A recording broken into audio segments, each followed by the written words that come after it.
Cing. Waalaikumsalam warahmatullahi wabarakatuh. Seru nih Piala Dunia, Dik. Iya. 17. Seru. Piala Dunia nanti Pak Kaswari jelaskan. Iya tahu. Kita urusan tak kota mah dulu, Dik. Oh, tamu dulu. Iya, apa yang terjadi di kota ini? Nah, di kota ini PLN ini ternyata setelah musim hujan sudah datang, ternyata masih ada mati lampu. Tadi di rumah itu sekitar 4-5 jam ya. Dari jam 2 sampai setengah 3. Jam 10 pagi sampai setengah 3. Berapa jam itu?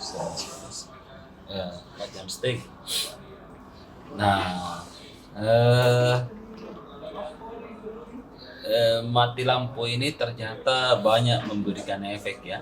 Apalagi kan di dunia modern ini, di era 4.0 ini, semua orang bergantung kepada listrik.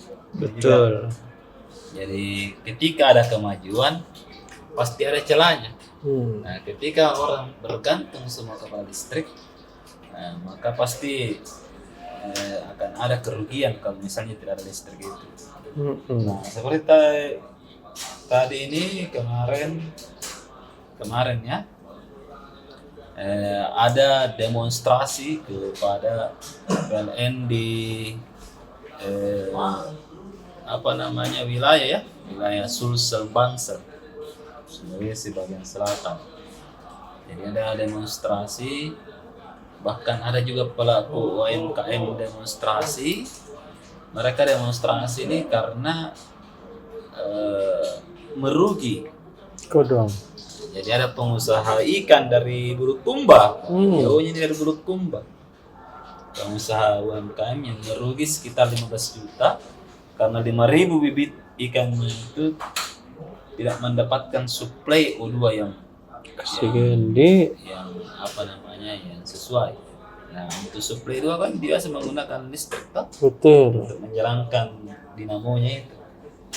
Sehingga gelembung-gelembung udara dikeluarkan di bawah air itu. Nah ini jadi memang ke depan ini pasti akan terus terjadi mungkin kekurangan karena kita tidak semakin sedikit, semakin banyak. Apalagi banyak perumahan itu. Kita berpikir bagaimana ke depannya itu setiap rumah itu mempunyai listrik mandiri. Nah, ini yang mesti dipikirkan oleh ini bisa menjadi peluang usaha ini nanti, Pak. Seharusnya ini bisa menjadi peluang usaha. Jadi memang kan ada paket-paketnya PLN itu memang mahal di awal, tapi kan tidak dibayar setiap bulan. Ada paket listrik tenaga surya kayaknya. Jadi itu ada PLN punya alat, jadi dipasang di atap tak masing-masing. Iya. Nah, ini kemungkinan nanti itu kan ke depan, apalagi daerah-daerah terpencil ya, pasti itu akan digunakan. Memang dulu orang banyak gunakan itu ketika belum viral listrik masuk, tapi karena orang sudah bergantung sama satu listrik, apalagi kan listrik di Sulawesi Selatan itu sangat dipengaruhi oleh kebutuhan air. Betul. Jadi kalau kekeringan juga listrik ini. Mati lampu. Ini menjadi poin penting ke depannya. Bagaimana kebutuhan listrik itu bisa dipenuhi oleh masyarakat. Iya. Karena jadi setelah itu PLN juga ternyata tidak tinggal diam, pemerintah apalagi. Jadi pemerintah ini menurut laporan terbaru sudah, jadi beberapa hujan itu diciptakan oleh rekayasa teknologi.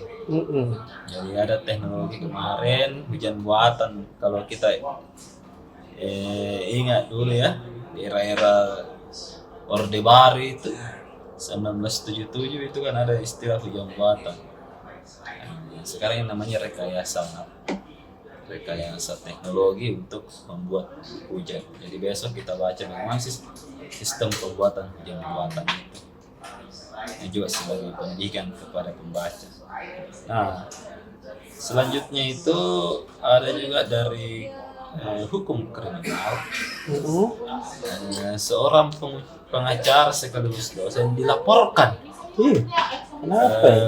ke Polda. Wah ini ngeri nih, dilaporkan ke Polda atas dugaan pelecehan. Iya ya.